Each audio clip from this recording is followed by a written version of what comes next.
last call, everyone. If you want to be an insider for a day, go check out the Beer Aficionados Instagram site. Link in the show notes. You can come on the show, pick the topics, pick the guests, pick pretty much everything you want. And the best part is all the money goes to Laurie's Children's Hospital. So it's going to a good cause. Check it out, everyone. Today is Tuesday, July 9th, and you're listening to the Beer Temple Podcast. Remember this is what we wanted. Remember this is what we said. To never be heard or seen from again. Remember this is what we wanted. Remember this is what we said. To never be heard or seen from again.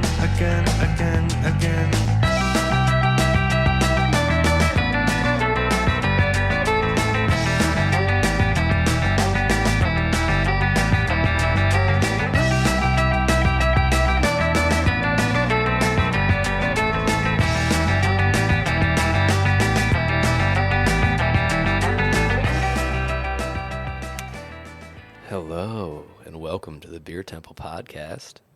Another incredible fade. The best. You said that last week, or 2 weeks ago. You weren't here last week. I wasn't here last week, so you're a liar. I'm your co-host, Mike Schlau from Is Was Brewing, and there you heard your other co-host, Chris Quinn of the Beer Temple. Chris, how are you doing? Good, for having just been called a liar. But it's okay. You're gassing me up. I get it. The Philly gas up. Yeah. Doing all right. I'm Hashtag doing all Philly right. gas up. Been busy couple days, but it's okay. Mm-hmm. Same. Yeah. Yeah. Dealing with some mic issues that Me or me, we'll see. you're We'll see. MIC. Mike. Yeah, no. Well, both. Yeah. I've been a Both. little bad at this podcast recently. Yeah. But, I'm sorry. But I'll get but back it's good. on We track. got a roundtable going, and got some juicy topics, some hot goss.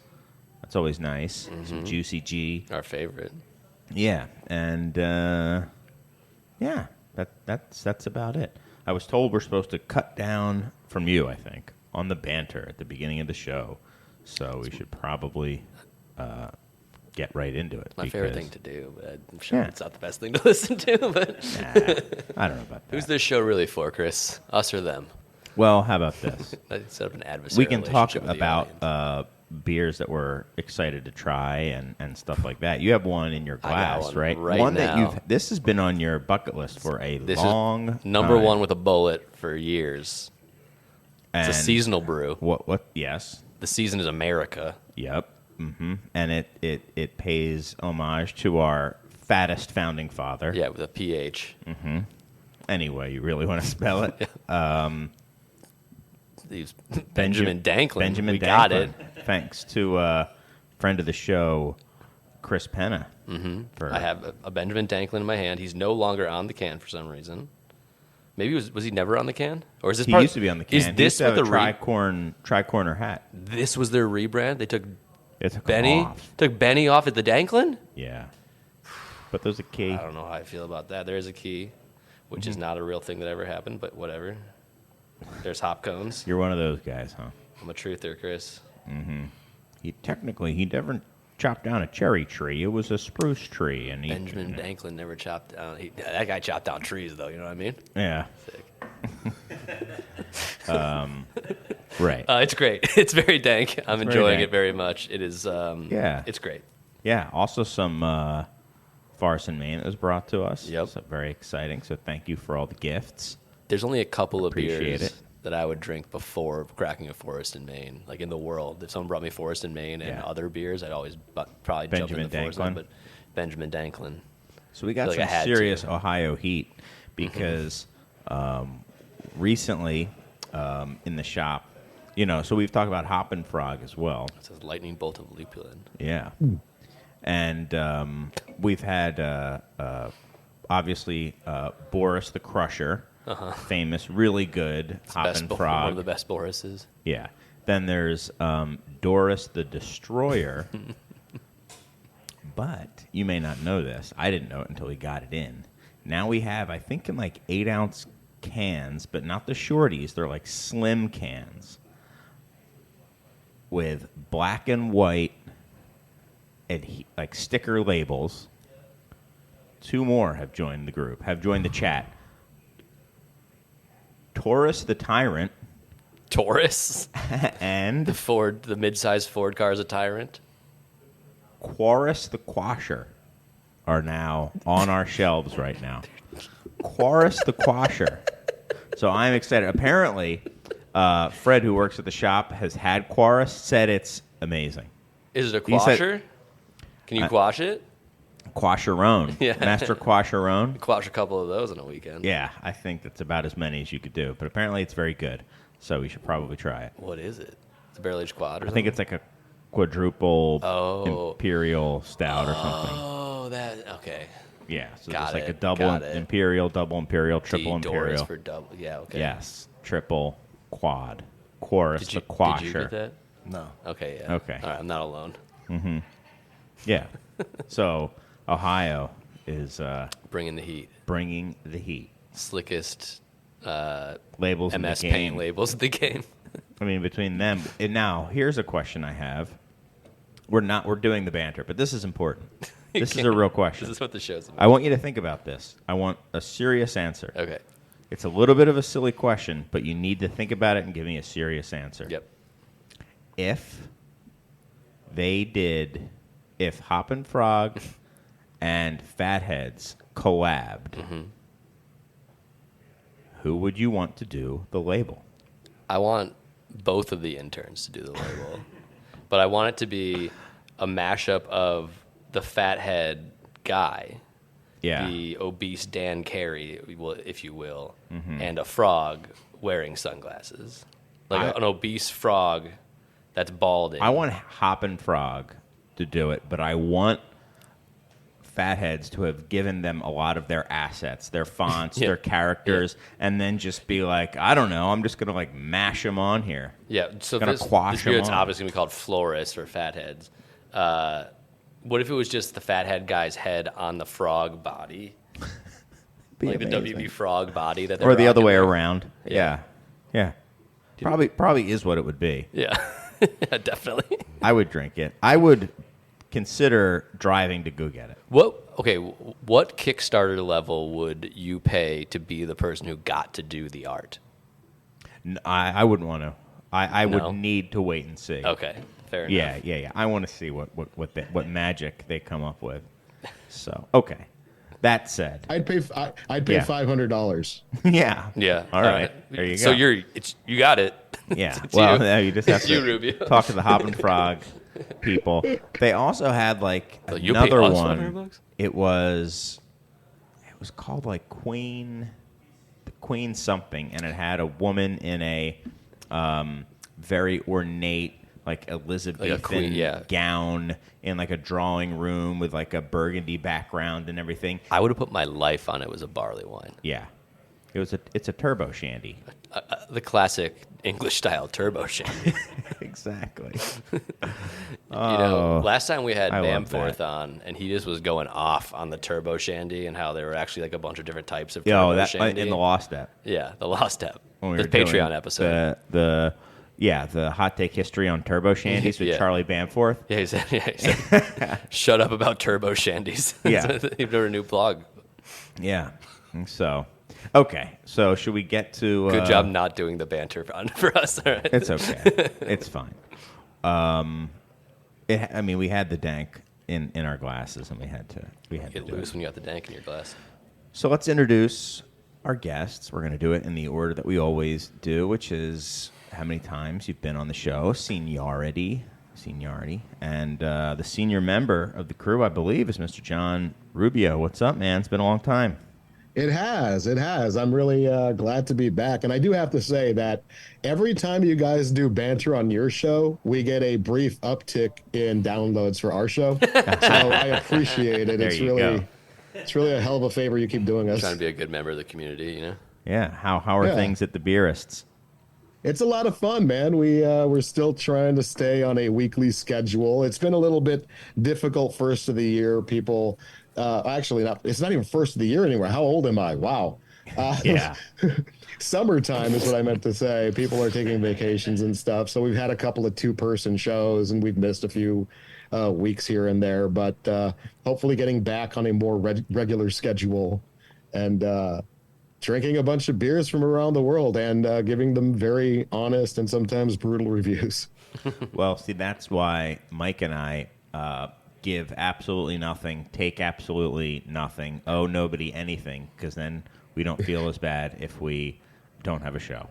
We're like, well, F it. Yeah. It's free. Let's go bowling. Yeah, F it, Mike. Let's go bowling. Well, thanks for being on. And you were saying earlier it's like 97 degrees or something disgusting out in Austin, Texas. It is 97 degrees, about 75% humidity, and I'm sitting outside on my back patio smoking a cigar. Glutton for punishment. Yeah. Have you had any beers recently that you've enjoyed or that you're looking forward to enjoying?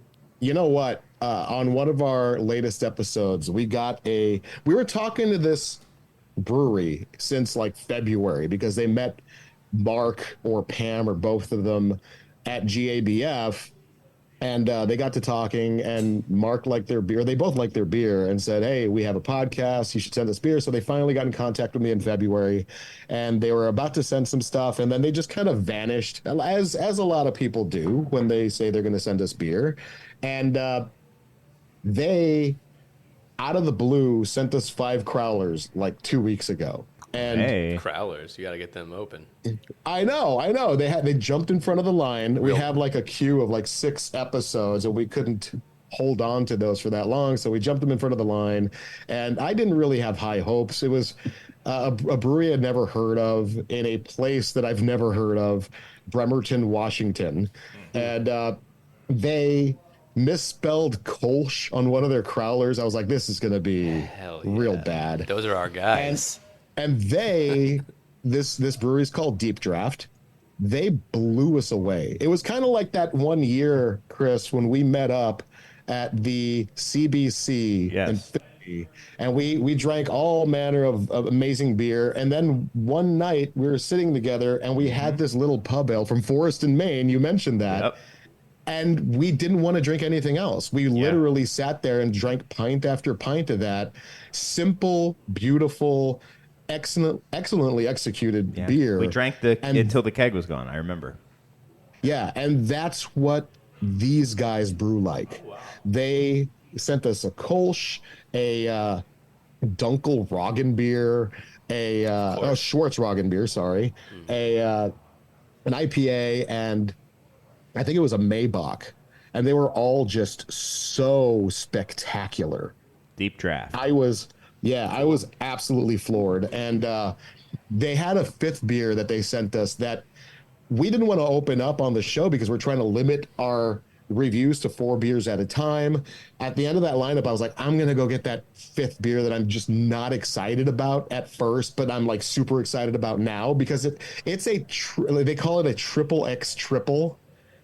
I'm sorry, not a triple X triple, a triple X Pilsner, which was a 12% imperialized Pilsner, which is a style that I absolutely hate. And then we opened it up and it was fantastic. And we have this thing that we do, Best of the Beerists Awards, where any beer that we have on the show can get nominated for one, and then everybody's got to agree. The tasting panel has to agree that they deserve to get one.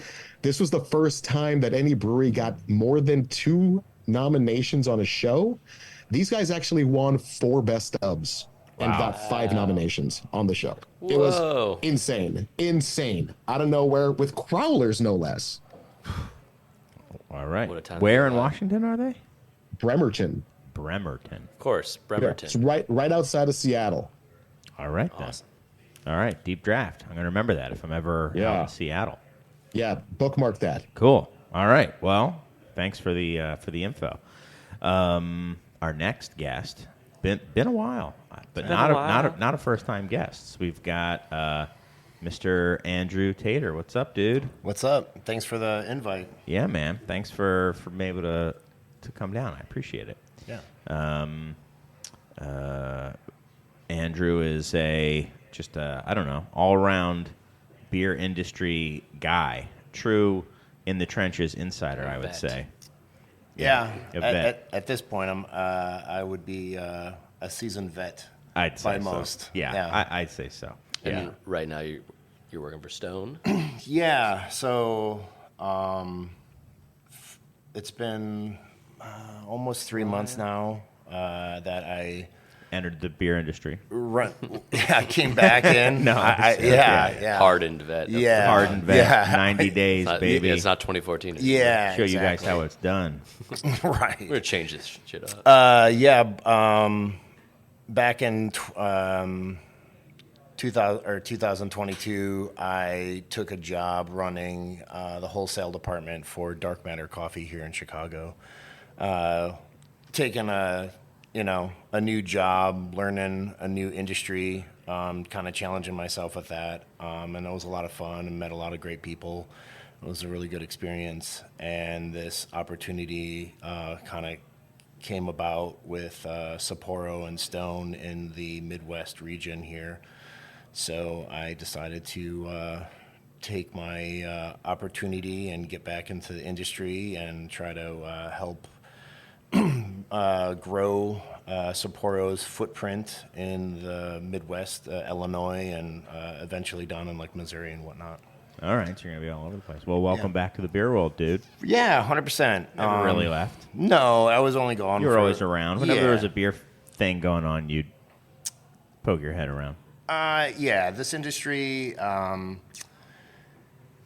even though it's in challenging times right now, I do appreciate the camaraderie and the interaction with everyone that works in it, and with the accounts, bars, restaurants, retail shops. I love sharing stories and experiences and getting people excited about trying different things and enjoying good liquid with good people. Well, that's all fine and good, the modus operandi and stuff like that. But what's a beer that you're looking forward to having? Let's get into the real juicy, important stuff. Or one that you've drank. For sure. I recently was up in Montreal for a few days for Jazz Fest, and I was just kind of trying local things and whatnot. And this is silly, but I just randomly grabbed a pour of Molson Dry, which I've never had All before. right. And it was, Why what? ask why, man? Yeah, exactly. Try Molson Dry. Yeah, it Is was that good. Really, is that It really was- their? No, that was Bud. That was Bud, but same concept. That's awesome. But no, it was really good. It's July already, so I'm really excited for Oktoberfest, Marzens, and whatnot that are coming around the corner. Like a week or two, right? Right, pretty Yeah, much. right. I think our orders are already well put in. Yeah. So, Of course. yeah.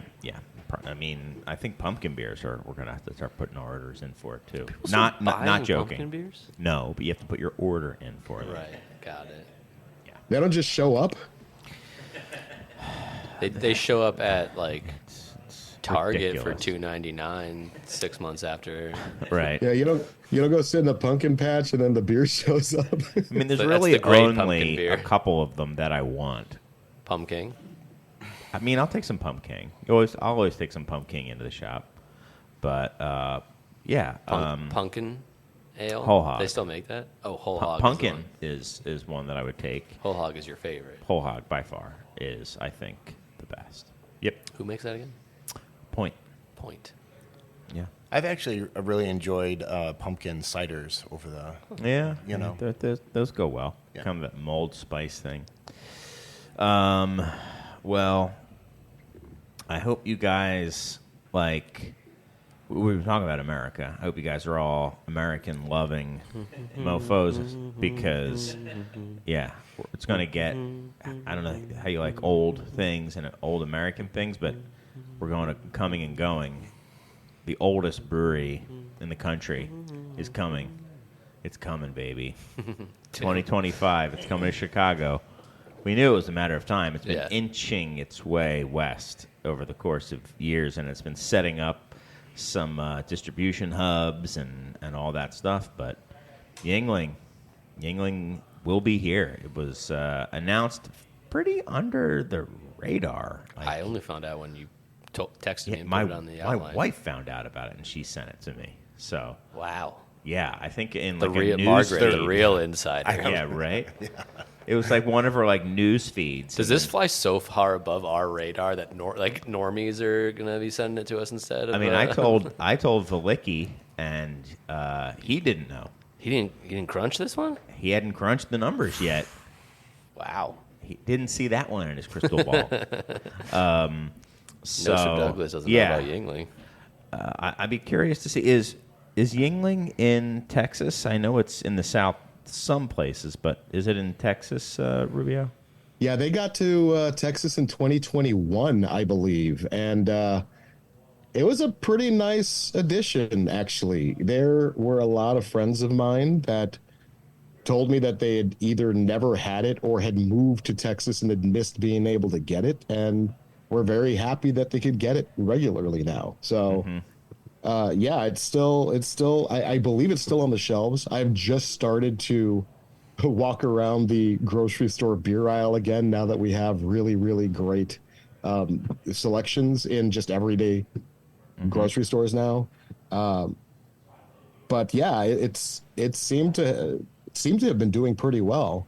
Yeah, that's the thing. They take their time, and I don't think they rush into any market, and they're not looking for pipe fill. That's for sure. They are not looking to just move some volume just by getting placements. Yingling's just hot dropping a couple pallets. Exactly. And bouncing out. No, they're looking to, I think, quite literally disrupt the market when they come in, Yeah. like everywhere is what they're looking to do. Now, will that affect, us directly? I don't know. But, Yeah. What do you think will happen? You probably know better than I would, for sure. than I would. It's so hard because coming from southeastern PA, I have a very different. I mean, it's so ubiquitous there. I mean, it is like Spotted Cow or more is to Wisconsin, where you go to the fancy, multi-course restaurant, you go to the diviest dive bar. It's in all of them and everything in between. It's just there, and everyone drinks it, and they order it as lager. All the lager, you get a Yingling. So I don't know. I haven't been in a market where it's kind of come in, but I know it's done some damage in.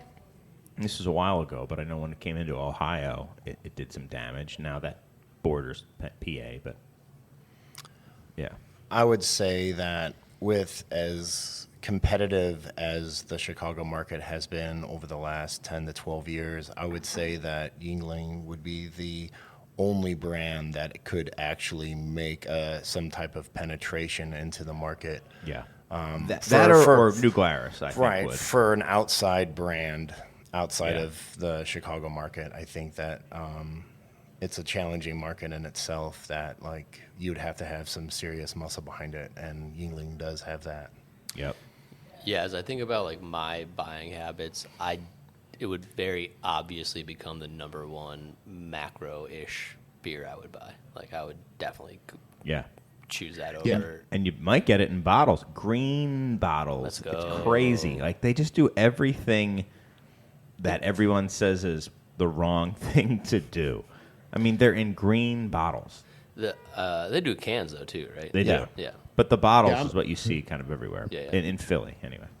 I'm looking at my neighborhood grocery store's website, and they have placements for 6-pack 12-ounce bottles, 15-pack 16-ounce bottles, 12-pack 12-ounce bottles, Wait. 12-pack 12-ounce cans, and some light or flight slim cans. Wait, 15-pack, 16-ounce bottles? Or cans. Yes. 16 No, ounce. 16-ounce bottles. They look to be the. I'm pretty The sure aluminum they're the bottles? aluminum. Let's aluminum go. bottles. Oh, the aluminum Yeah. bottles. Bring it Got back. So, When's the last time Wow. you saw one of those? I don't know. yeah, they definitely own the sets at the grocery store chain. They have every single format, every single variant, style.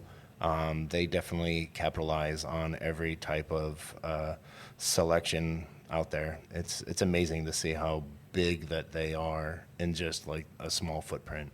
Yeah. It'll be interesting. I mean, I think it'll be the biggest It'll be the biggest brand to come into Chicago in recent memory. Yeah, I mean, when we talk about like actually big things, because we talk about big for craft beer, right? Sure. But actually big brands, there aren't many bigger. Like there's Right. like Bud and Miller, obviously, but we've had But in those our forever. circle, there are ones that kind of made a big splash. I mean, when Stone came in, that was a big deal. For sure. I But mean, that was it was a long 15 years ago. Yeah, that was a long time ago. Yeah. Yeah, 12 years ago, before what? that, probably when Dogfish. Bell's came back to Chicago, Yeah, that was yeah. a huge deal. But yeah, So other that than was that, over a decade ago for both of those, though, right? yeah, and ever since then, nobody's cared about anything. No one's cared about anything. I mean, people care. Like when Other Half came, there was like they filled bars for a night, Sure, sure. and then that was it. Yeah, but this is obviously a very different thing. Yeah, Maca's bringing them in, right? Yingling? Yeah. yeah. No, they're part of the Self-Tertiary. Molson Coors Cluster. cluster. Yeah, so they'll be CBS then, Yeah. right? Mm-hmm. Yeah. Do you think Your that'll? favorite. So do you think that will push around any of their? Do you think this is going to affect any of the big craft players in this market? Like, is it going to affect at all? Like, yeah, and John, I mean, you can chime in too, just like what you would think. Like, do you think like someone like Goose Island or Rev Yeah, I or think the thing of- Lagunitas would be affected by Yingling? I think the thing it will probably affect most is cold time. The Revolution kind of macro replacement lager. It's just supposed to be a crushable, like well-made version of that. I could see it going after like the Mexican lager drinker, like someone Oh, who doesn't sure. drink Bud Light, but they person- go like one step maybe in a different direction. I'm not going to go up or down, but like, they're going like, The person who's paying, a premium price for Modelo right now Right. in Chicago might be like, well, I'm going to drink Yingling now because that's new and interesting. maybe. Yeah, And then it's a still light drinking, light presenting kind of beer that has more flavor than some of the other big brands. So, and it's competitively priced too. So, Yeah. That would be my thing. Is like the pricing war is going to be interesting to see play out in the Chicago market for sure. Yeah. Interesting. Yeah. I'd be curious to, and I don't know, like, what's Who up, do you think they view as their main competition when they're coming to a market like this? It has to be like Bud and Miller, right? Like they're coming in to take Bud and Miller handles, right? Or Bud and Miller placements, like, or to be a replacement for that for consumers, right? They're not thinking about like, I know they're like part of the Craft Brewers Guild and all that, but like that's not how they're thinking about it, right? I don't think they're going after Bud Light handles. I think they're going after, like, they want to Packaged be stuff, though, right? well on package. Yeah, I guess. Who are they going after? I am totally just pulling this out of my ass, but I think they're probably going for that premium, that just Mexican lager thing. premiumized. So that would be maybe a European or a Mexican import. European imports just like aren't doing anything. Right. Maybe like Modelo. Sapporo. I think Sapporo is still even above. Kind of that's Yeah, like those have a even more of a premium feel to them. I think. Sure. As of now. unless they're trying to go for the more accessible craft beer, like and that'd be like regionally variable, I right? don't So think they give here a in shit Texas, it would about be craft like the Shiner Yeah. Bock, Right. Something that is Something like deeply that. entrenched in the Yes, culture. Yeah. Yes. Something like that. But I would barely consider Shiner Bock to be craft when you're talking about marketing and sales. Not Right. not from a quality standpoint. But I'm sorry, you got cut off a couple No, times. it's all there. good. Yeah, no, yeah, I'm talking more of the perception of the actual consumer, Yeah, right? yeah. That to the Bud Light drinker, that's a craft beer. Whether we like it or not, that's what it is.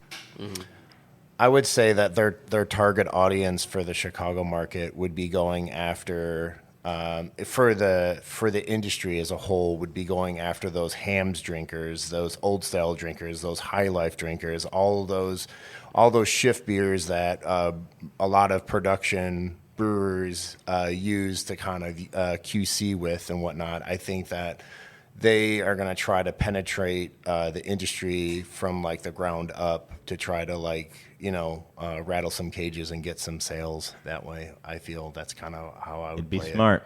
I mean, it'll also be curious to see what the boots on the ground situation is. Like they're going to have multiple full-time reps in the market. Yeah. Yeah, it'll be. I mean, it's now that I think about it more and more, there hasn't ever been like a rollout where someone's like, okay, we're here, we're not testing any waters, we're gonna have full support, and here you go. And they were in Ohio, and then they went to Indiana, and then they went around. Like they took their time. They were in like Missouri and Kansas and stuff like This that. is a very right? different beer market. And they've been in Tennessee for a long time, doing really First well place in ahead of Tennessee. Yuengling, actually. Yeah, they Tennessee. do very well in Tennessee. Yeah. And now they're here. So they've been waiting. Yeah, it's interesting. I find it interesting too how quiet the announcement was, because the fact that they're going in the Chicago or in the Illinois market, in Chicago, the Miller cluster with the distribution, which that group of distributors are pretty saturated themselves with the amount of brands that they have currently in their house. How to appease and make all of those brands happy. The fact that this announcement came out so quietly is kind of in a way that, maybe it was instructed that they did it that way, so that now, the Constellation brands and, the Miller, Coors and whatnot, now they have until February to kind of come out with a game plan to kind of counteract this coming into the market. Yeah, and I think the way they'll announce it is they'll probably do like very traditional media. I think they're going to do like Press billboards. releases. And I think they're going to have like billboards on the highway and Yeah, stuff yeah. like that. Like Yeah. we're coming, And stuff I do, like that. and I do think that there's something to be said about, them having some market leverage, because it's a very well-known brand in different parts of the U.S. And also something to be said about discoverability. You just going to the grocery store and seeing this brand that you've kind of heard of in the background somewhere, like your friends evangelize for them because they're from the area that they come from, and finding out for yourself that it's actually a pretty good drinker. Yeah. And to be like, just to reiterate, this isn't coming until 2025, like February. This is still like. I don't. what is Did that, they say 8, February? 9 months. I think it said February 2025. February 25. Okay. So like that's probably part of the quietness of this announcement currently, is there's still But we're all freaking out right 10 now. months. Yeah. Freaking out, man. 10 months. Well, they or don't want to whatever it compete is. with pumpkin beers, right? Yeah. They're like, well, the people are getting their pumpkin beer orders in right now. They're getting their Oktoberfest orders. It'll be- once that dies down, we'll come in everyone's favorite drinking month, February. Right. Right. It'll be interesting too to see how the longevity of its staying power with just the buzz. I'm excited. Like I'm hopeful that it does have some longevity to it. That it shows that we're kind of turning a corner here in the industry. That there is a little bit more excitement about the industry and getting excited about like new things coming to market. Yeah. I am genuinely excited to have a independently owned version of that style of beer. Like, I mean, Cold Time's great. Montucky Cold Snacks. They're They're not owned by independently Gallo. anymore. Yeah, they're very unindependently owned. But yeah, and like I don't know, I'm just excited to be able to like go to the grocery store and see that and be like, all right, let's grab that. That's cool. Yeah, and it's it's old. It's American. It's family owned. Yeah. There's a lot I of think all that things factors into it too. When I Yeah. think of that stuff. There's something about like the craft brewery produced versions of those beers. It just doesn't hit me the same emotionally. Mm-hmm. The beers can be just as good, if not better. But when I'm looking for that beer, that type of beer, I'm looking for like there's like an eagle on that label, Or a There's like, Hamm's there's like or- yeah, there's something, something like that. There's That there's the stories that come from it, Yeah. life experiences that happen, and and they're drinking those brands. Yeah. It's like you can reminisce when you're drinking that beer from that experience. So let's just we don't have to dwell on this too much. We've got months and months and months to talk about it. But I'm probably not going to sleep. I'm putting a calendar. I'm putting a calendar reminder in my phone right now. just how different this brewery is than every other brewery in the country in terms of how they operate. I'm not saying better or worse, but like they have taken every opportunity to not give a shit about like how other people are doing it. Like when craft was blowing up, pretty famously were like, you're not considered a craft brand by the BA, and they're like, we don't care. And then they were later considered craft, and they're like, whatever, we don't care. And there was a lot of I think in the early days there was a lot of big regional breweries who were doing contract brewing, and I think I forget the name of the guy, but the founder of Brooklyn Brooklyn Brewing wrote that they were looking for contract breweries, and they talked to Yingling, and he said, nope, we're not interested in doing it. We've got our own plan. And I think they were only in that little tiny region at the time. And he said, told him he's completely crazy. Don't you see what Sam Adams is doing? And this is the way. And, and he said in the book, and, he showed all of us, and nobody else is doing it. It's so weird. Yeah. Like, they're doing it this way. Nobody else is. It's working, and nobody else is doing it. Maybe it's because it's unique, or yeah, there are some other there's old brands in the U.S. There's that one from Minnesota that's super old, right? Grain Belt? No, not Grain Belt, but anyway, I'll think of it. There's your problem, right? Yingling has brand equity. They have name recognition. You can just come up with the name Yingling because it's pretty much a household name in beer circles, but you're having trouble finding out or remembering the name of something else that would be comparable. Yeah. They're just lucky that they had the ability to move and grow their business on their terms and not cave into outside pressures and whatnot of the industry and whatnot. Yeah. I know that it's impressive. I'm almost certain they have like a tap room where they make other styles of beer. Like they make a porter and they make like IPA. They serve this little bar. But they just seem to have never been like taken with the idea that any of this other stuff should really get made at a larger scale. They do have a Hershey's collab though, so yeah. Oh yeah, that's right, they did. But that's another storied Pennsylvania. I'm looking up the oldest breweries. The one I was thinking of was Shell. August Shell. But here are the oldest: Yingling, Schaefer. But Shell took an interest. Sorry, I didn't mean to. Go ahead. PBR, Blatz, Old Milwaukee. A lot of these are brands now. They're just brands. Schlitz, Stroh, Point, Shell, Hams, Leinenkugel, Coors, Straub, Anheuser-Busch, Ballantine IPA, Genesee, Rainier, and Lone Star. I don't think these are in order, but whatever. Yeah.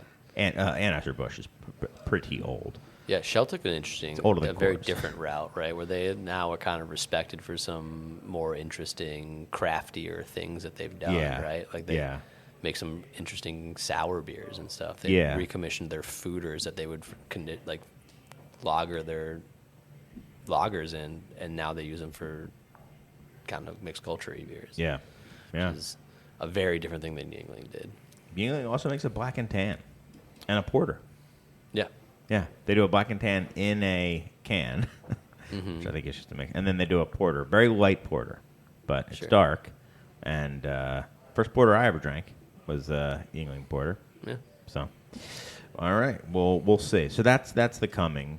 The going is it was announced today, I believe. Yeah. Good Beer Hunting announced that it's ceasing operations.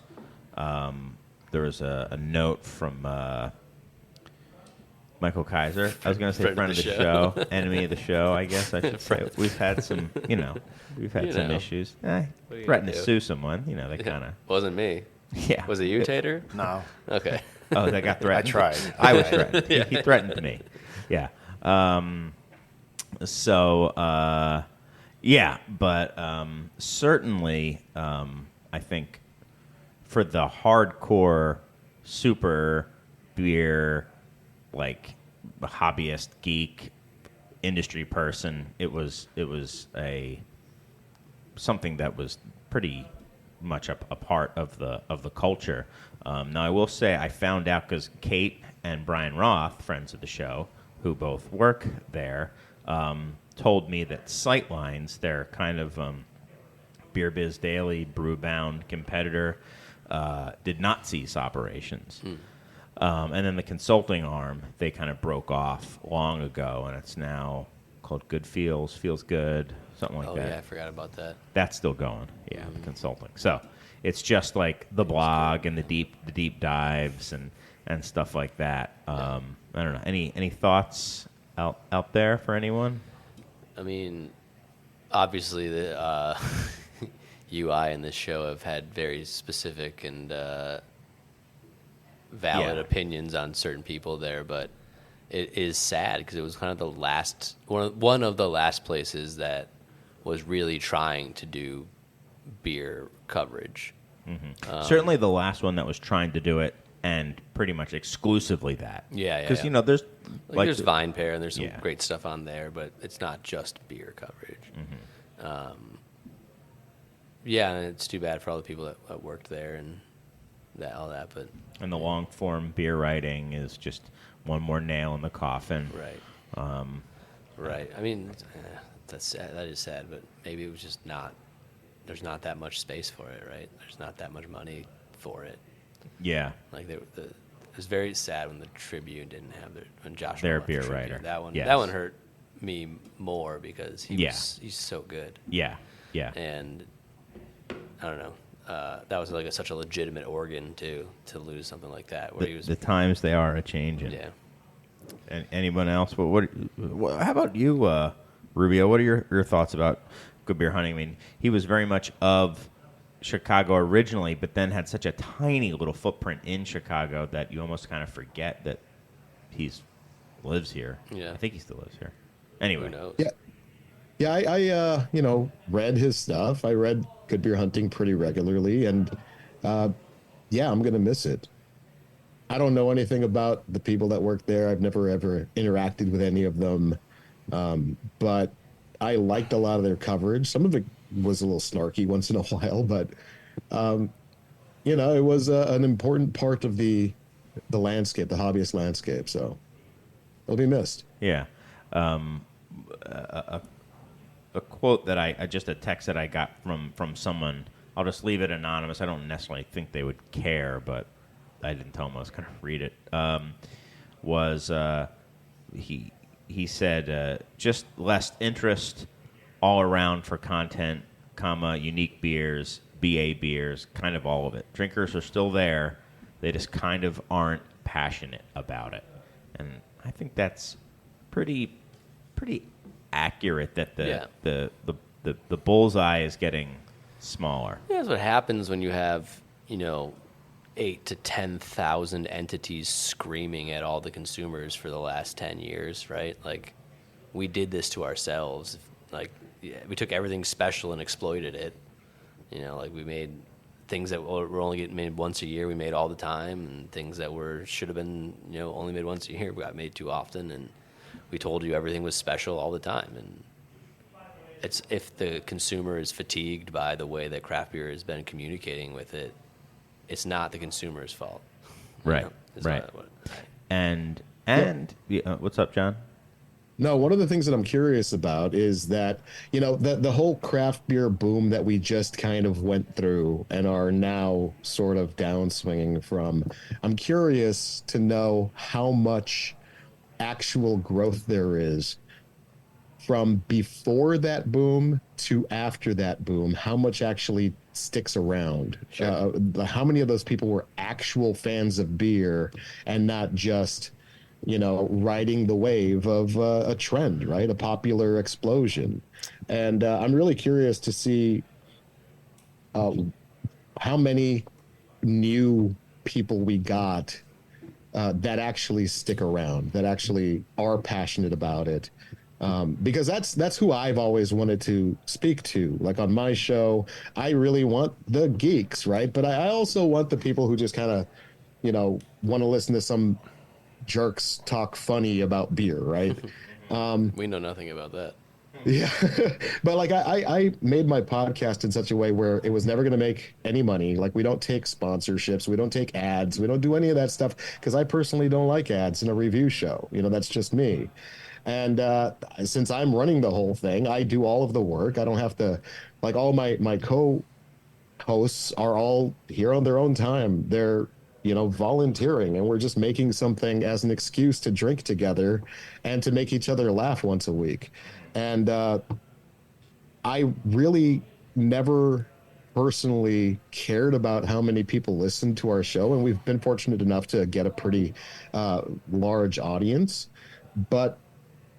And I've seen the numbers, go down steadily, like go up during the boom and down now that everything's kind of tapering off. And we're in a place where we still have a lot more listeners than when we started.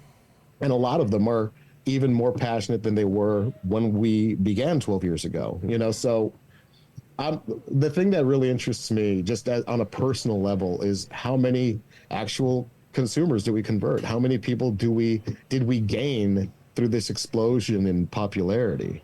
Yeah, that's something I think a ton. That's something I think we used to talk about a lot more when we like the idea that there are so many more people or so many more versions of like whatever style of beer that you were lamenting that you can't get the original one of anymore that exist. And there's just also so many bad versions, or there's so many more people that like there's definitely like I don't think my brewery specifically would be able to exist in like 2013. But because there's so many more people generally who got into beer and then meandered their way to like the weird Saison, world, I was able to find enough people in Chicago and some other places that were able to support it for as long as it has. And it really does help that you're making really great beer too. Oh, thank you. Like that's a big bonus because there are a lot of people who try to do the thing that you do and don't do it nearly as well. Oh, so it's something that we are separating a lot of the chaff from the cream. So yeah, I think that's a plus side. I think that'll be an unspoken thing about what's been shaking out and will continue to shake out is that there will certainly be breweries that made really fantastic beer that will close for reasons that are unfortunate of probably operational issues or definitely or projections of scale that were never really achievable because of how crazy things were going. But most of these breweries that will close weren't changing the world or the beer scene in any major But none of them way. were. I mean, so many of them. I mean, only the biggest are really, I think, meaningfully changing stuff. But like, I if disagree with that Afterthought, wholeheartedly. if Afterthought went out of business, Yeah. right? Yeah. And I like Mike and Chuck, and they make amazing beers, and they make some of the best saisons in the country, and So I say this, like loving their beers and really liking the people. So I want to put that out there. But if they went out of business, we'd be sad. But they're not changing the world by having it's a tiny little brewery. Sure, but like in there being 10,000 breweries now, the fact that a brewery like that exists adds something very important to the Chicago brewing scene and the probably the national brewing scene, where there is a seasoning and a flavor of these incredible idiosyncratic barrel fermented saisons that if it goes away, there aren't that many places doing them, and there's almost no places doing them as well as they're doing them. So that is a huge cultural loss and spiritual loss for the craft beer community. Yeah.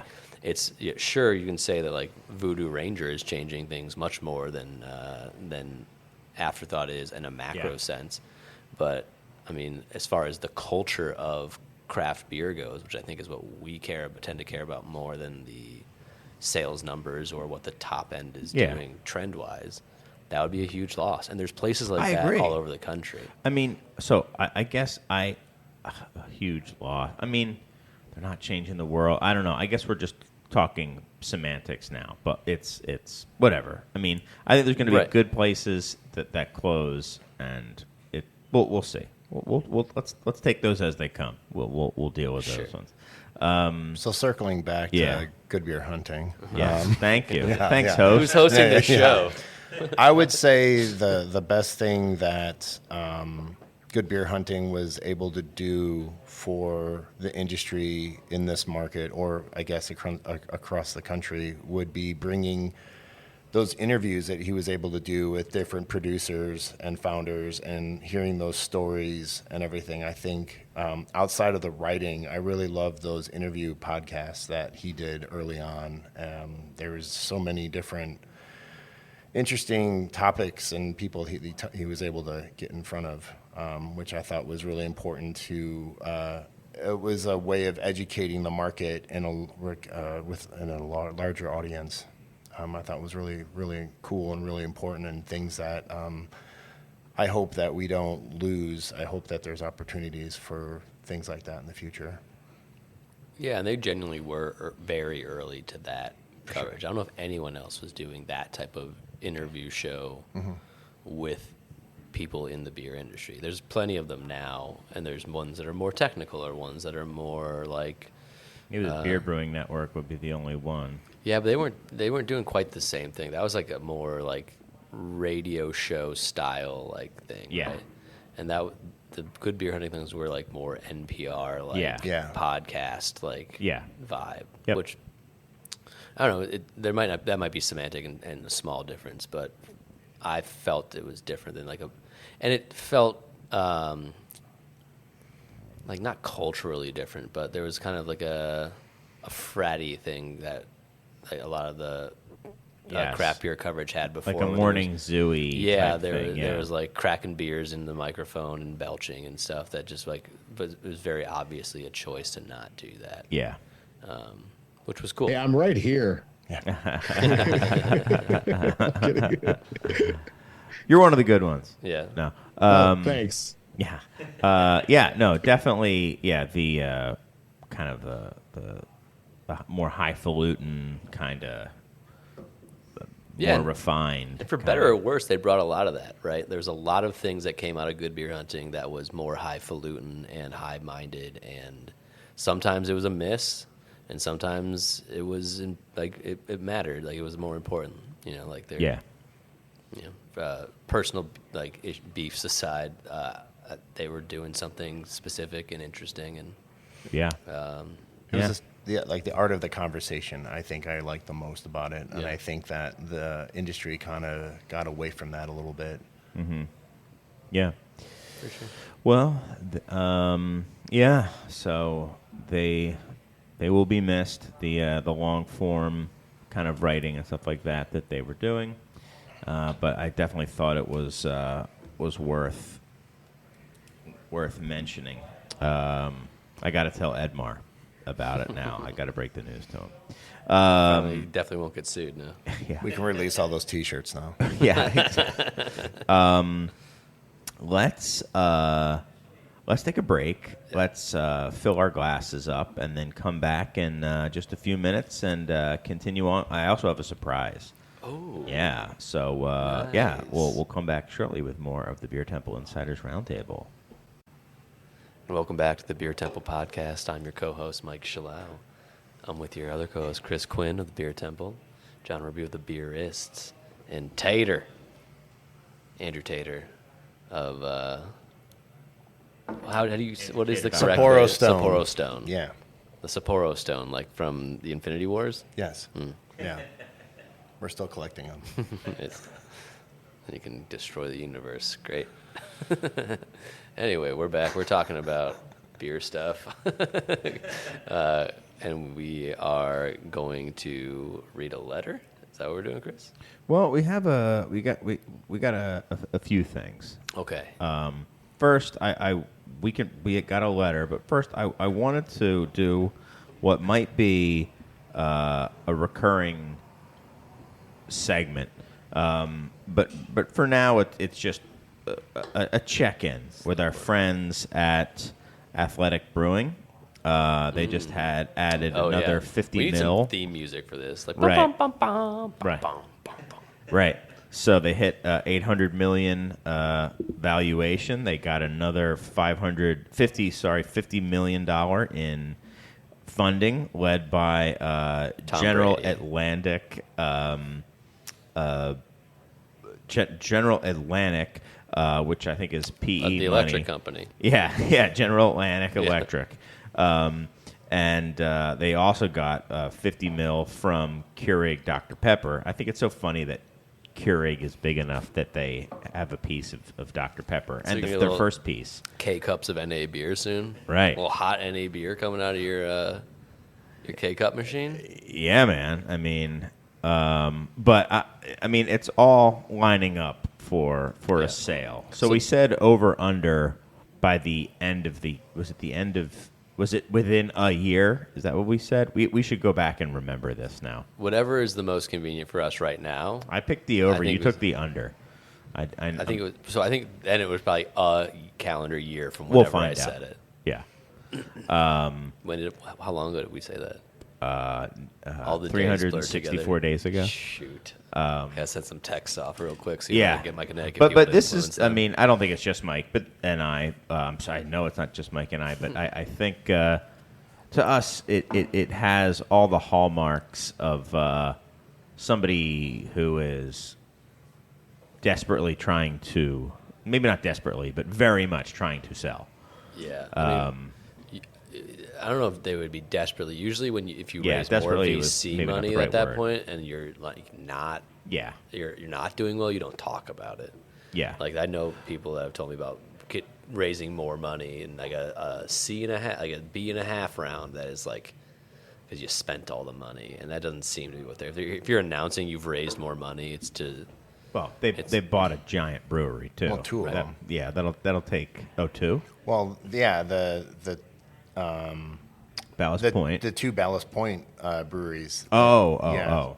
So they've got two of them. They got Yeah. both of them. Yeah. Okay. And they're both So one was like for their barrel aging, and the other one was for like their core production. Yeah. production. And And it's NBA. massive. I've been Yeah. to it. It's huge.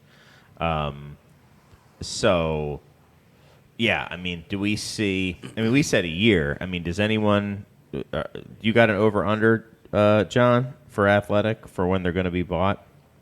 You think they're going to be the I've next been- Yangling? Your great-grandkids are going to be talking about Athletic, being the oldest NA, still family-owned beer company? I've actually thought they were going to be bought imminently for the last like 8 months. Right. Same right. as us. Yeah.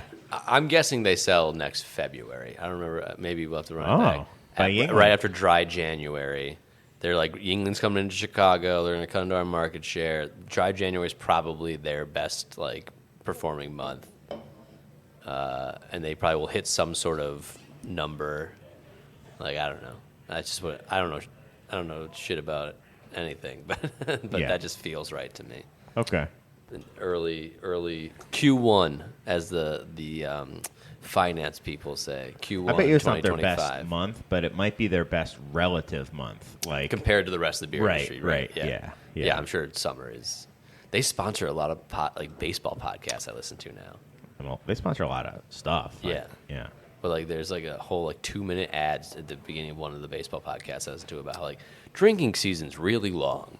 Why don't you cut it down a little bit? Drink a couple Athletics. It's been very It's interesting. amazing that those podcasts have time to fit it in between all the gambling ads that are just smashed into every single gambling sports and NA thing. beer. Yeah. Yeah. So perfect segue. This segment of Beer Temple Roundtable Yeah. is It's sponsored brought by to you. Athletic Brewing. Athletic Exactly. and DraftKings. And DraftKings. And damn, is it delicious when I'm losing money. Yeah, I mean, that's like the That's nice. it's like the ad that we had from Voodoo Ranger. The Voodoo Ranger Oh, ad, where yeah. he basically says it's delicious when I'm losing money. It's the best. One of the greatest ads of all time. Over under, Tater. 1 year. We'll say a year from now. From today. Well, not for you and I, but for him. Okay. I would say over. All right. I mean, I don't know what their He's bullish. yeah. He's I don't, bullish on I don't know Athletic. what their buying footprint is. in? Are they in all 50 states already? I don't know. They have definitely sold beer to all 50 states, but 'Cause they're they can allowed to buy- do direct sell to consumer. direct. Yeah, Yeah. they can sell direct, but are they? I would guess they're in all 50 states. All right. But that's just a Who guess. knows? I would. They're making so much beer. And you know what? Not a lot of people drink non-alcoholic beer. So where are they selling all that beer? All the states.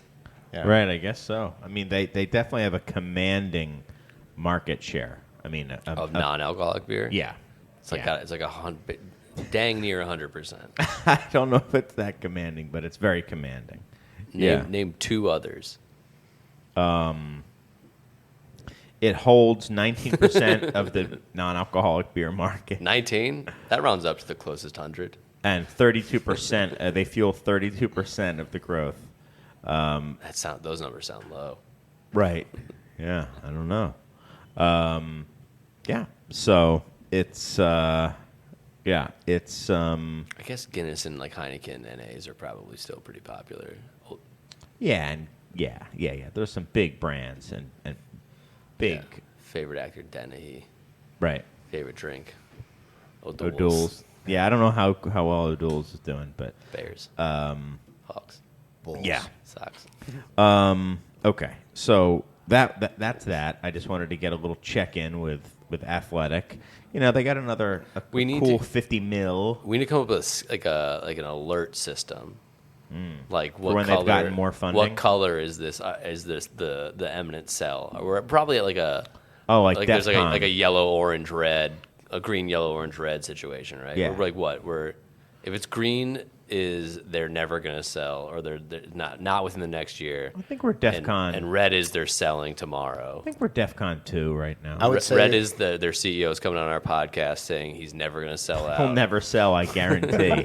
That's how you know it's going to happen. That's red. We should get him the on. green flag would be like they get another investment of $50 million. I don't know. I think the more investment they take, the more likely they have to sell to someone who has a bunch of money, because or the other one is that they IPO, but I don't think they're not gonna IPO. I don't think so. Yeah. I don't think they're going public. No. So we're at like a green, yellow, orange, red. We're at like a Yellow. a yellow, Greenish a yellow. greenish yellow. Yeah. Yeah. So What's the SRM for? Yeah, DEF exactly. CON? Yeah, exactly. That's what it should be. Yeah, it it's should be like the SRM. SRM. Is what it should be. yeah. Well, but the We're thing very is, low. red isn't on the SRM scale. It's all like But it gets to black. So we have a different. Okay. We have a different scale. yeah, okay. We have a different scale. SRM. We're at about a 7 SRM. Oh, that's very light. Yeah. That's like as light as it gets. That's like a wit beer. I live Anyway. in a different world. Okay. Our darkest beer is like 13. Okay.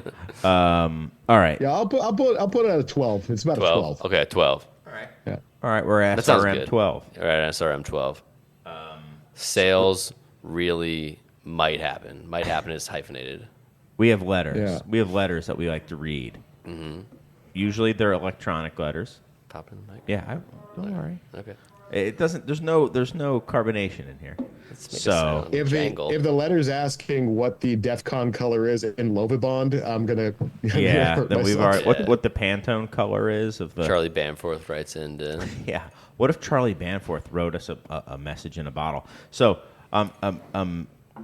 Is there sand in there? yeah, there is. So there is. We ask for handwritten letters. I said it's been a while since we've gotten a been a handwritten while. letter, and lo and behold, we've gotten pretty much every type of letter you can get now. We've gotten handwritten letters. We've gotten hand typed letters. Yep. We've gotten like parchment, like Treasure maps, like tea stains. we've gotten a Ransom note note. with all the letters, and now we have a message in a bottle with sand. It's Can you show it to Rubio? yeah. Yeah, I can see it from here. I want to paint the picture for the listener because it's a flip top bottle. Grolsch maybe style.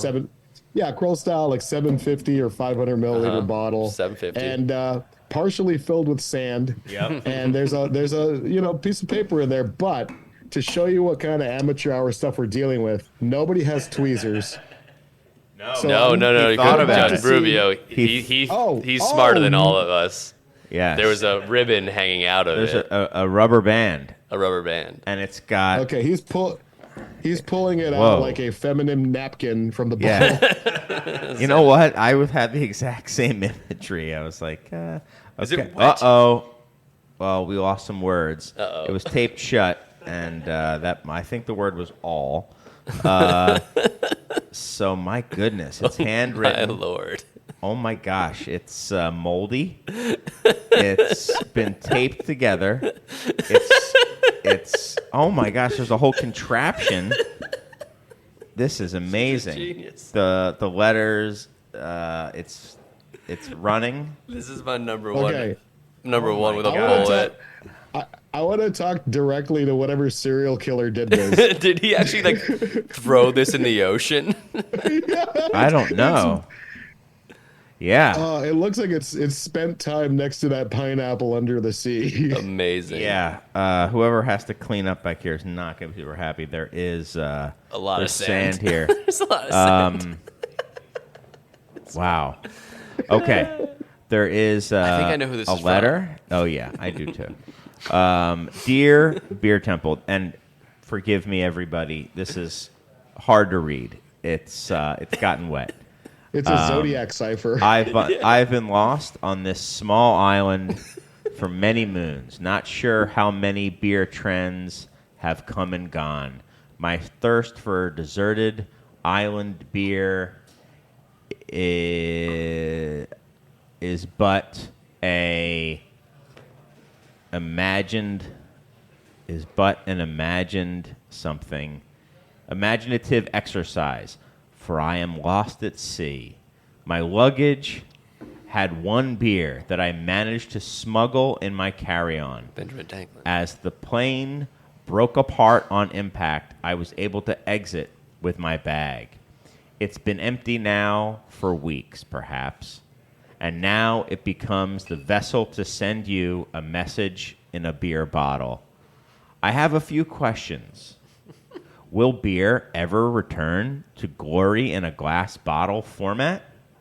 How many glass beers do you sell at the Beer Temple? What is the most underrated beer style of missing time? All Hey. time. There you go. If you can find me, what beer would you serve first for a lost beer person? Ooh, there's some good Maybe more questions in the here. back. I've enclosed, Sand. something of sand that perhaps could be used to locate me via the geological makeup of the island. May or may not be unique, and alas, I've lost all hope. So it's Pritchard Hill sand. Yes. And alas, I'm lost. And hope you get this message. Lost and thirsty, Niall Zackerley, Mad Fritz Brewing Company. Well, I just have to say, well done, Niall. Very, very well done. So now we've gotten a message in the bottle. I believe he sent this from Hawaii. It is some very nice sand. Yes, and don't put sand on the stuck in bar. I was putting it in my hand. I know, but where's it going to end up? In the bar, on the ground. Back in the bottle. Yeah, It's sure. sand. It's going to end up everywhere. Exactly. None came out. I didn't make the bar dirty. Don't worry, Jay. Sand, Amazing. Sand is pretty much nature's glitter. You're going to Yes. find it on your clothing Yeah. for the next 3 weeks. Don't worry. When Mike has a tap room, I'll come in. I'll go. I'll None go of to it the came beach, out. Get out of here. And Listen, I've been putting enough dirty things from the ceiling, just wiping all the dirt. grime okay, off so let's. I mean, the least we can do is answer the man's question. Let's answer the man's questions. Will beer ever return to the glory days of the glass bottle format? And then he said, how much glass beer do you sell at the Beer Temple? I can answer that question first while you guys are formulating your answer. A decent amount because of the imports. Belgian, English, and German beer still very heavily favor the glass format. And I will say, I could see. So that's that, and then certainly the large formats, glass is still doing quite well. Again, that you're looking at more of the Belgians. I think are really doing well with large format glass. But in the U.S., yeah, I mean it's all cans all the time. How many bottles of U.S. beer do we sell? There's Maine Beer Co. Mm-hmm. There is Three Floyds. There's like the Saison-y people who do the 500 mils. That you don't care if we exist or die. Yes. Yes. Established in the last segment. Yep. That's, we'll both go back and hear that's what I said. Or us or afterthought. Whatever. But other than that, who sells over under? Who sells like 6-pack bottles? I mean, I think there's Does Bell's Floyd's. still sell 6-pack bottles? I'm sure they do, but do we have them? Yeah. I mean, our biggest mover of 6-packs right now is Augustiner Hell's by far. By far. I still haven't so had not a any ton. of that. Oh, you're missing out. I know. So I've gotten multiple. So we got in Augustiner Hell for the first time, very fresh, like 2 months old, as fresh as the fatheads that I just poured. And I had 2 different owners of lager breweries text me randomly talking about how like blown away they were by the beer. 2 very respected owners of lager breweries. It's pretty interesting. Anyway, will glass ever see a return to glory? What do you guys think about that? Probably not. I think it's been relegated so deeply into the specialty category in consumers' minds. Also, just like shipping weights and all these other. You're just wiping sand off your computer onto the floor. Off of my keyboard. Much more sand than I put on the floor. Just to note, anyone who's listening, I think it's been relegated to like the kind of this very specialty, special occasion, large format thing, or like high life bottles for the most part. Yeah. Okay. What do you think, Tater? Yeah, I think from like a retail standpoint, there's no shelf space. I think that's the biggest thing, is that like they're heavier and for sure. Yeah, They're probably more expensive. I don't know what a 12-ounce bottle costs, but I don't know. Yeah. I'm guessing a 12-ounce can is cheaper. I don't know if the question is, and chime in, Rubio, with any comments you have. I don't know if it's going to. I certainly wouldn't mind as a consumer if it did. As a retailer, cans are way easier to deal with, way easier in like every way. They don't break as terribly. Yeah. They are easier to stack. They take up less space. They're lighter. Yeah. A case of bottles is very heavy. But from a consumer, I would definitely like to see a return to bottles for some things, for some times, because I would much rather, if I'm going to drink out of the package, that Augustiner Hell, I would so much rather have it out of a bottle, a long neck, than out of a can. What about a Sierra Nevada? Would you rather drink that out of a can or out of a bottle? I'd rather have it out of the can. A bottle. Yeah, I think those classic styles, you just associate them with like the glass feel and look. Yeah, that's just me. So so because of that, there might be an opportunity for it. I drink almost no beer directly out of a can ever. Like now that I'm thinking about it, like if I'm opening a can, PBR, Hams, anything like that, High Life, or if the option for a High Life bottle is there when we're talking about those beers, I'm choosing the bottle 100% of the time. If I open a can at home, I'm pouring it into a glass. I don't know. I never thought about it until like right now, but I don't love drinking out of a can. We had High Life cans. Maybe at a baseball game, and people got upset like I forget why we bought like a whole bunch for some thing, and then there was some left over, so we were selling them behind the bar, and people like would be like, "What the hell is this?" It's a different vibe. I can't say it actually tastes different. It feels different though. Yeah. How about you? Any thoughts, John? You know, ever since I saw St. Bernardus Christmas in cans, I was like, oh, it's Yeah. over for bottles. It's just over. Yeah, but that's one of those things like who's drinking that out of the bottle to begin with, though, right?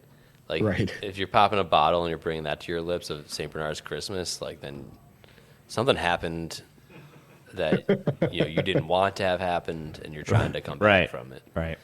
Shiner actually is one of the ones that I think about. Like, I only think of that in bottles. Like, I'm sure they make cans. I'm sure it's probably how it's most consumed or most purchased.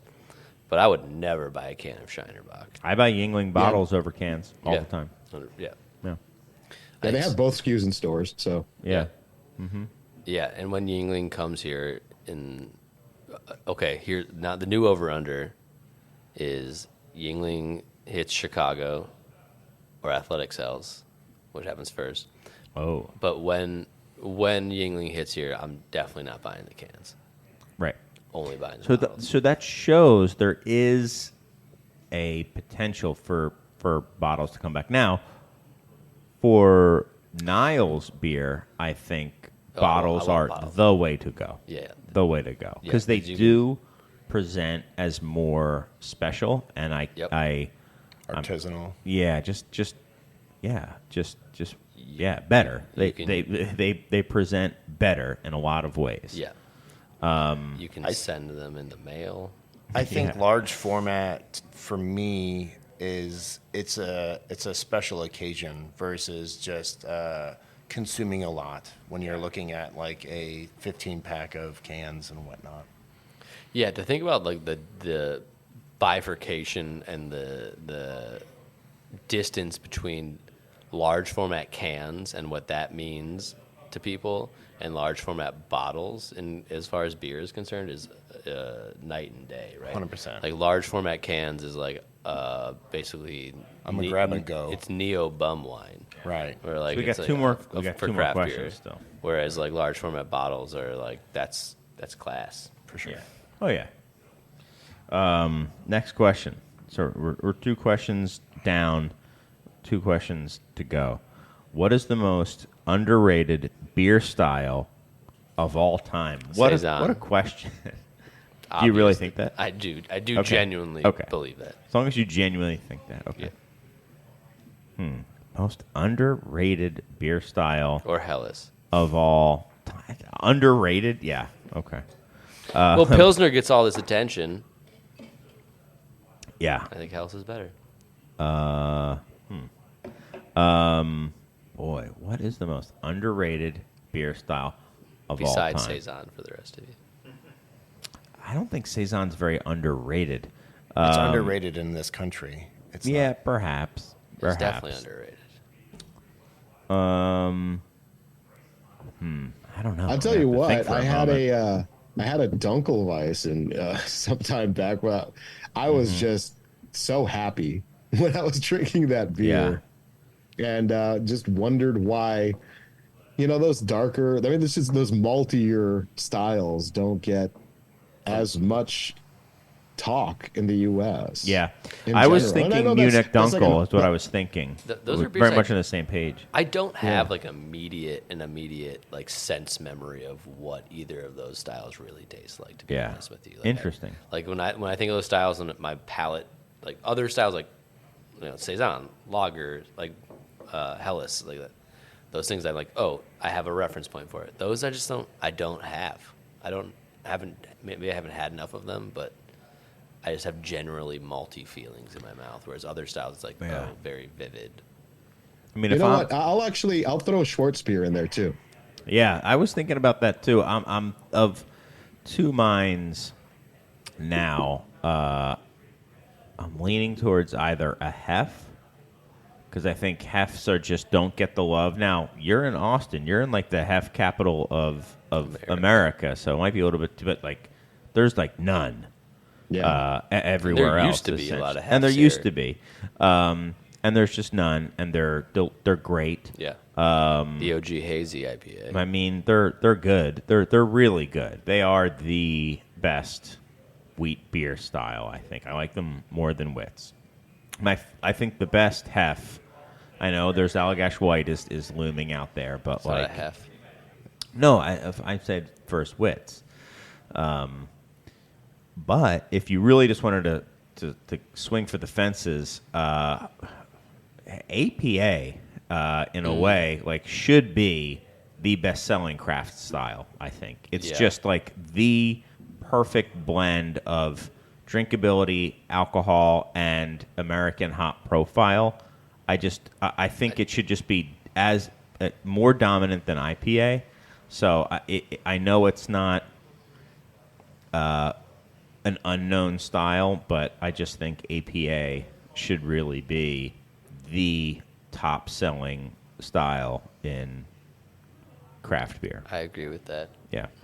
Yeah, it's crazy. You that know, IPA this weekend we have a monthly beer share here in town where we all get together and in a semi-public place and have a bunch of beer. And I had a really great California Common. Funny enough. That's awesome. Yeah, that was a really nice little 15-minute sensory explosion that I just don't get to have very often, and it really hit the spot. That's cool. Yeah, we had one of those on draft recently. A Funky Town. I think it was Funky Town and Sam Adams collaborated on a California Common, I believe. It was pretty good. Any thoughts?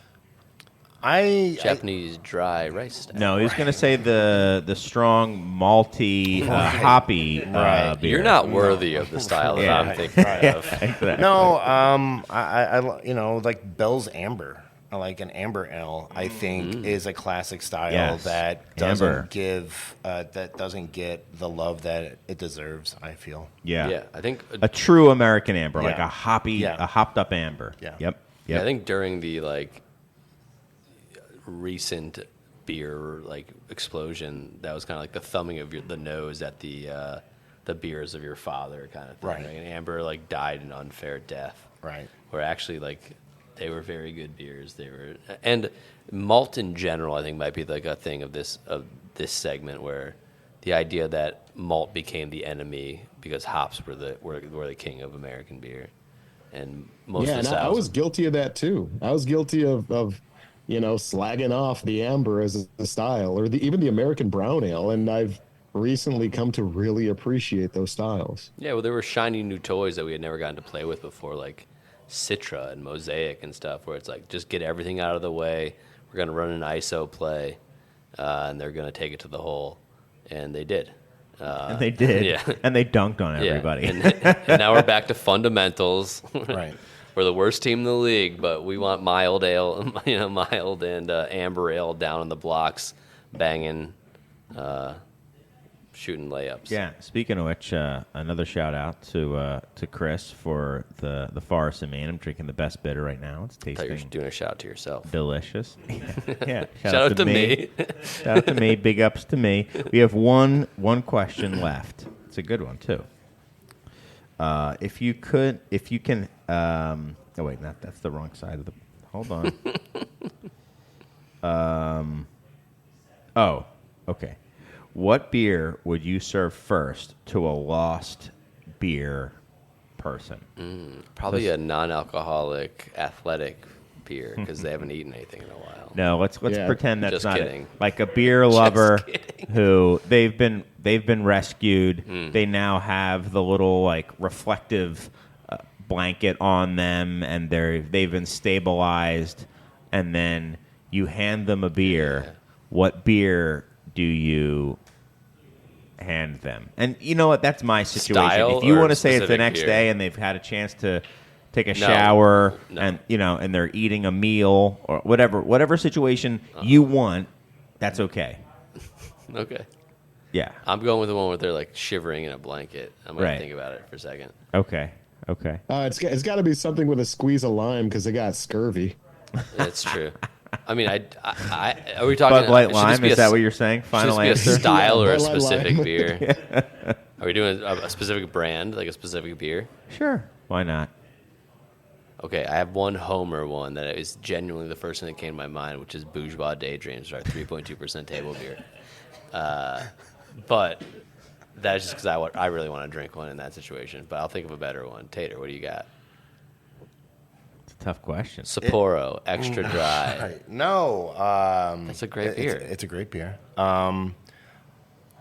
I mean, Allagash White would Yeah. be one. That's a really good answer. You know, is something that I would want if I was on a desert island and got rescued. I'd want that in my system. For me, I'm trying to think, am I like just hot and need to be like quenched and I'm going to like knock this thing back in a second? Or is it just going to be like, oh my gosh, I've missed these flavors? If it's, I think dude, the latter is more fun. yeah, I've missed, because otherwise it's like, well, you could do, like a Coors About Light. water. Yeah, exactly. Or Athletic Brewing. Athletic, yeah, right, exactly. For me, then, I think I'm gonna have to go with a fresh Sierra Nevada Pale Ale. Okay. It's a good choice. Yeah, it's got the malt and the hops, and it's drinkable and goes with everything. And I mean, just think. I think you could also go like Bell's Two Hearted. I mean, Yeah. you could go Headhunter. Headhunter's pretty aggressive if you've been lost. But a pale ale from you've Sierra probably been Nevada dealing would with a lot of probably people that taste look like the like that best guy. thing you've ever had. Yeah, exactly. Yeah. You've been. Anyway. I heard what you said. What about you, Rubio? Yeah. Well, I've got another Homer pick for that. It's the Austin Beer Garden Brewing ABGB. Yep. Hell yes, they're Hellas. Yeah. Very good beer. Yeah. Very, very good beer. That is a wonderful, super refreshing, very flavorful Hellas that is honestly one of my go-tos anytime I just want a beer. Yeah. Yeah, that beer is amazing. Yeah, I had it with you, John. It was excellent.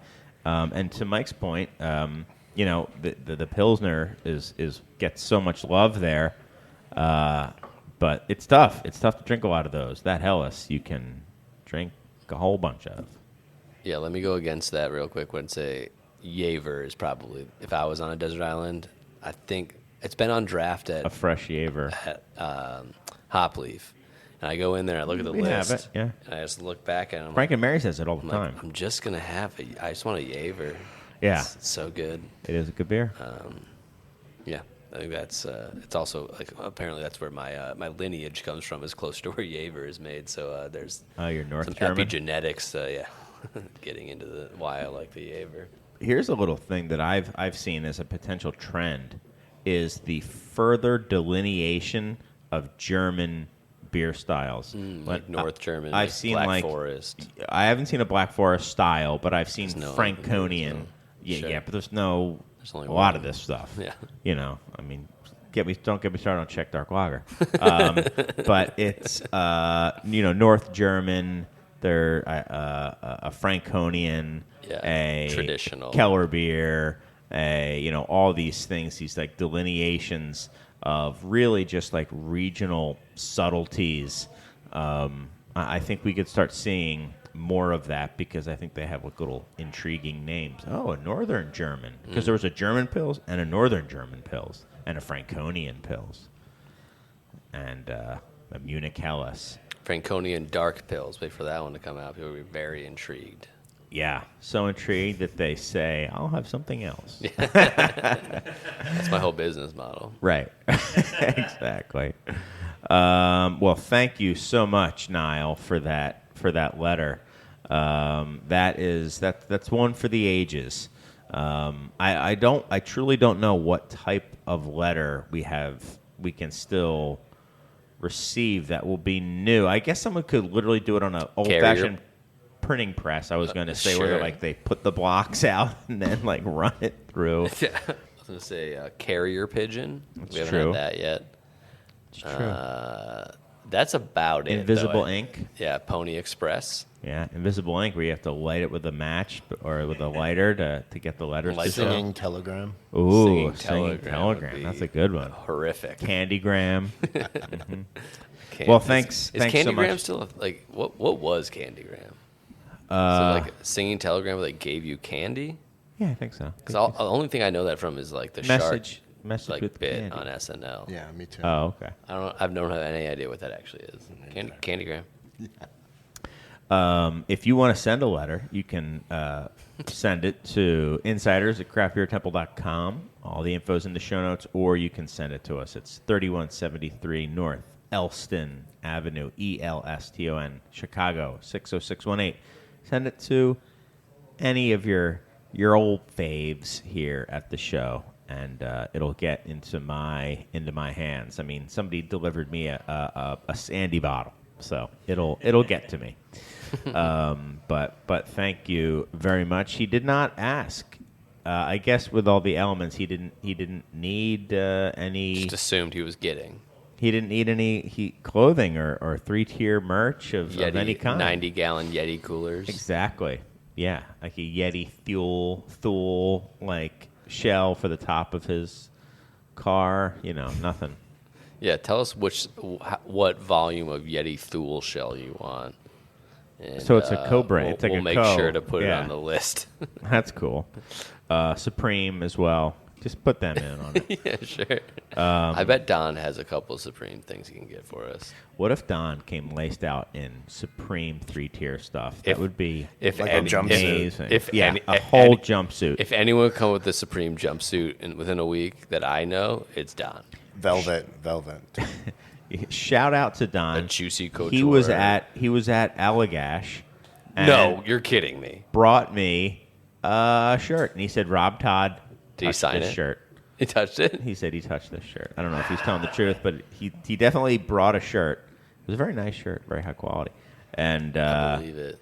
yeah. So there you go. Do you think Rob Todd's touching low-quality shirts? No, Yeah, don't nah, slander he him wouldn't like that. He wouldn't do that.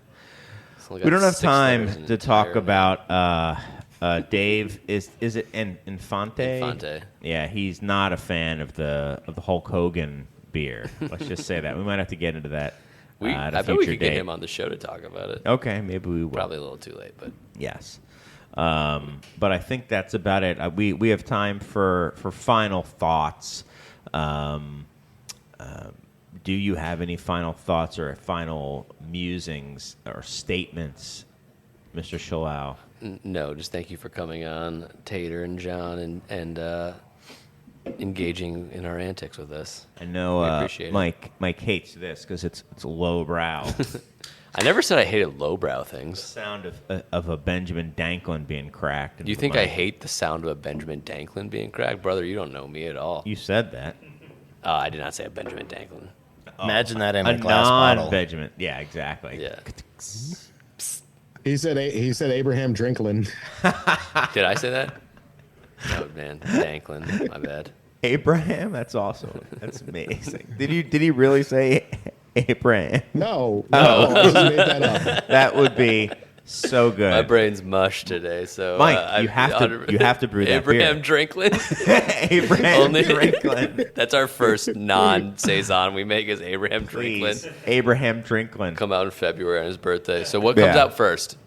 Is Athletic going to sell? Yingling hit stores in Chicago, or are we going to make Oh, Abraham I'm Drinklin? bearish. You're gonna wimp out. You are gonna totally wimp out on Abraham Drinklin. As And long you got to as give a cl- shout out to John. As if long you as it's do a it, collaboration with you. too. I'll do it. Yeah, okay. And It's John done. has to get some for his to review. So we've been going. Absolutely, we've been going Yeah, through. let me design the label for that. Yeah, there you 100%. go. We've been going Yeah. through every single case of everything we've ever saved. We've been saving a case of everything with Britannomyces or mixed culture since we opened. And I got one bottle of Method Citra- Dust with Citra Brett. style ale? There's one left. We hired this taproom manager named Drew, and he's familiar with our beers, but not like the depth of them, and not since like 2019. And he's like, I found this, and it wasn't on the list you gave me, and I'm like, oh yeah, don't put that Hold on the on, list. yeah. That's for one person and one person only. Methode dust. Yeah, so when you show up, we'll open that and we'll gush everywhere, and we'll have a good laugh about it. Yeah, there you go. I still have some shirts for that. What sizes? Because mine got lost in a They're great, hanging up. You great can go. flood of Yeah, that and Mars the MILF Brewing. Hunter shirt that I brought you back Yeah, from the boardwalk. the MILF Hunter shirt. Yeah, I got lost in the same flood. Yeah. Uh-huh. Yeah. Well, we'll see about that. Okay. Any thoughts, though, Mike, other than your Abraham Drinklin? Nope. Tater? No, it's gonna be like we were saying earlier. It'll be interesting to see who picks up the slack after Good Beer Hunting. I feel that it's an opportunity for some up and coming writers and industry folk that are interested in the industry still to keep it going. We need them. We need beer writers. We need beer writers badly. Beer podcasters we're okay with. Yeah. But beer writers who actually want to do stuff. If you're not us or John Rubio, stay out of the beer podcasting game.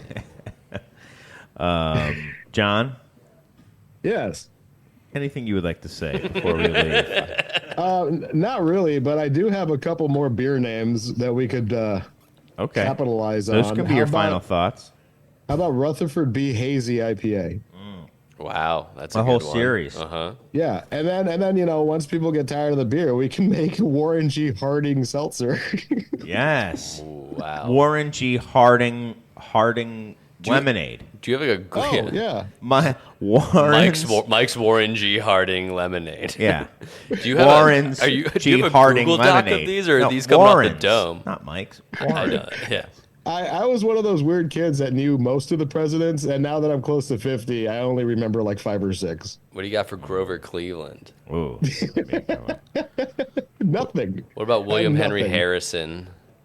Ooh. Yeah, any That'd have to be styles like for him? a table beer or no, Kvike. Oh, yeah. Real quick. Yeah. Real quick. Real quick. Yeah.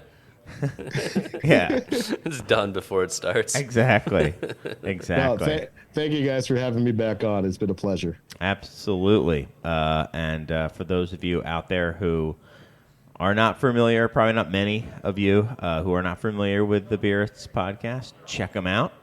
And yeah. Enjoy. Yeah. Well, thanks so much to our guests, Andrew Tater, John Rubio, of course, the Fade Master, everyone at Lumpen Radio. We will see you next week, everyone. So long. Remember this is what we wanted. Remember this is what we said. To never be heard or seen from again. Remember this is what we wanted. Remember this is what we said. To never be heard or seen from again.